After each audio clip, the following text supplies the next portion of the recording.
Jewish community is actually very, very broad. It's very kind of fractious and robust, and that's not true of all communities, really. So I think it is more... Yeah, except for the Oriental Baptists. Those Oriental Baptists right. are hard to top, but you know, render unto Caesar. They're unbeatable, Right, so we just do our best. But yeah, I mean, I think as far as coming out with the balance between individual freedom and communal responsibility, I think Judaism comes out with the best balance, because that's a very difficult tightrope. Yeah. But you know, they've worked it out over thousands of years. They've recorded minority opinions in the Talmud and the ongoing rabbinic discussions. Right. And so, you know, we've learned how to both live with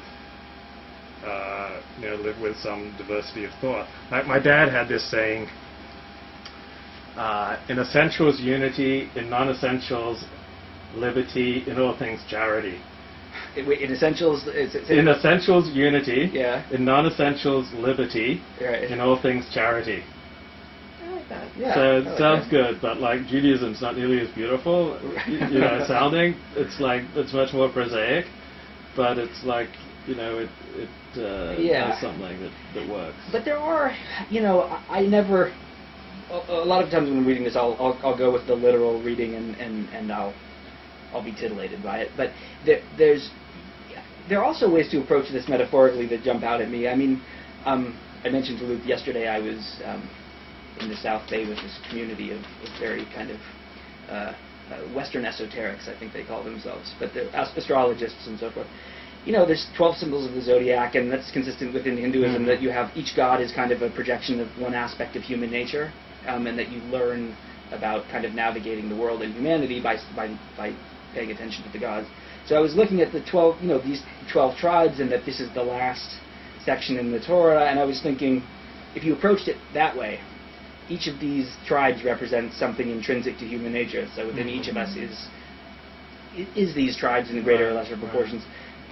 Are there learning opportunities in, you know, here? And that may be the case. And so I'm saying that is, I think that there are legitimate ways of approaching the text that are more gentle, you know, that reread it as more gentle.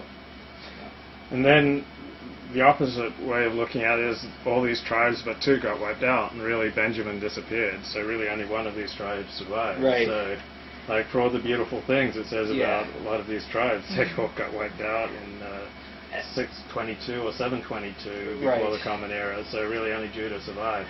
And it's scary because, like, for the tribe of Benjamin, that's one of the things I have in here. This reads, the section on Benjamin says it's 33:12. It says, of Benjamin he said, beloved of the Lord, he rests securely beside him. Ever does he protect him as he rests between his shoulders. So, and between his shoulders, we just seen on the Wikipedia entry that it says that this is a reference to the temple, because the temple was built, and for some reason that's between Benjamin's shoulders.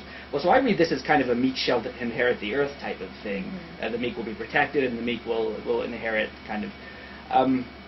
Except that he wasn't protected, and he got obliterated. And the temple was destroyed as well. So both the meek and the goodness of and Revelation were cleansed. So that's too bad. But yeah. What things jump out at you, Monica, about this Torah portion? One of the things, 33:17. He's speaking to Yosef here.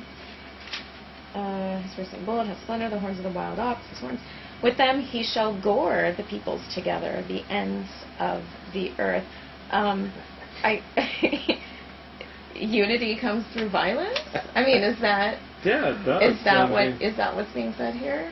Well, gore the peoples together.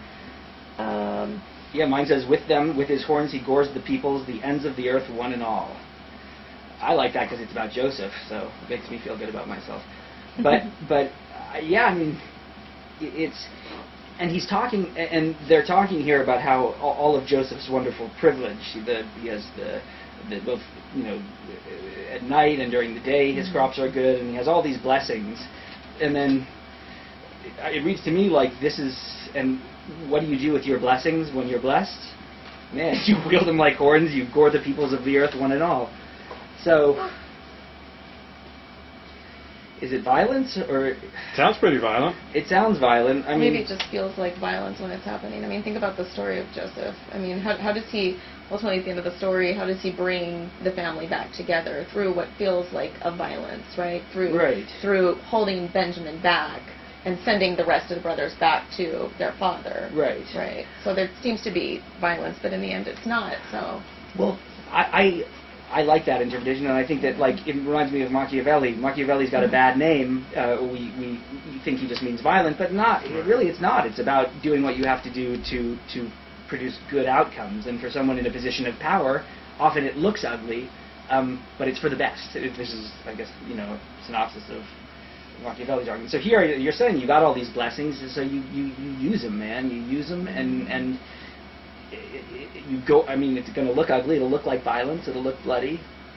But it's so dangerous though to give somebody that kind of power and authority, to say, use whatever violent means necessary if you see. I mean, it's the ends justifying the means, and right. Who can we trust with that kind of power? I mean, that's the scary thing. Well, that's why we tell Muslims that they need to engage with the inherent violence of their scripture, because the scripture is problematic, because it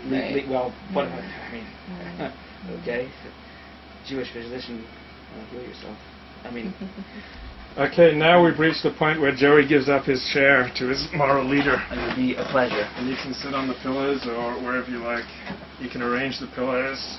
You can sing and dance. I have, yeah. So what else grabs your attention, Monica? Let's see here. I also think it's interesting. I mean, as a, just from a literary perspective. Now, this is the one that's added on at the end, right? Or scholars believe this is right. the one that's a That's much later addition. I believe the soul came from God 3,200 years ago. Right. Not that it didn't come from God, it just came from God in a different later. mood. God, like right? 600 That's years different later. every time he shows up in Torah. Right. It's interesting because it's as if Moshe isn't Moshe anymore. He is appropriating the traditions and structures of other people, of other cultures. Just going back to 33:12, where he is speaking to Benjamin. There's this really interesting idea of God dwelling between his shoulders. What is that? And then, God dwelling between his shoulders? Right? He dwells securely upon him. He surrounds him every day as between. Okay, this is one of the instances I love in Torah where it's ambiguous. It could go either way. What's the verse again? 33:12. To Benjamin, he said, the beloved of Yah, whatever. He dwells securely upon him. He surrounds him every day. As between his shoulders, he dwells. Who's his and who's he? It could go either way. It could be God dwelling between the shoulders. It could be Benjamin dwelling between the shoulders of God. Right. But either way, this is a reference to the one God of Egypt, right? That's what mine is saying. Where a god in the guise of a hawk sits upon the shoulder or back of the one to be protected. So, this version is interpreting it as God sitting on the back or sitting on the shoulders of Benjamin. Right. But it's interesting because where does this language come from, right? It's coming from surrounding cultures. And surrounding gods and surrounding myths and surrounding ideas about God, which always is fascinating to me.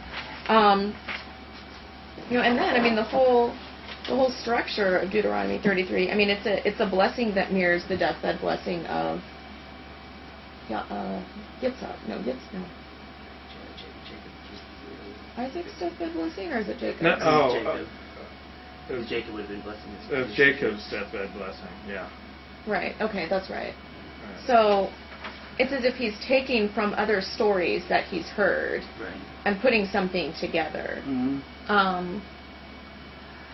And I think, that's interesting about but taking the ideas from other cultures, because Judaism's not that into, to the extent that I've seen it, that into the body, but a lot of other traditions are very conscious of what goes on in the body, and between the shoulders is a place where other traditions have identified that as men as storing fear, that fear is stored as tension between the scapulae. So in a way, and that may sound kind of foofy, but I mean, it would be taken very seriously, like in Hinduism or Buddhism. Mm. So the idea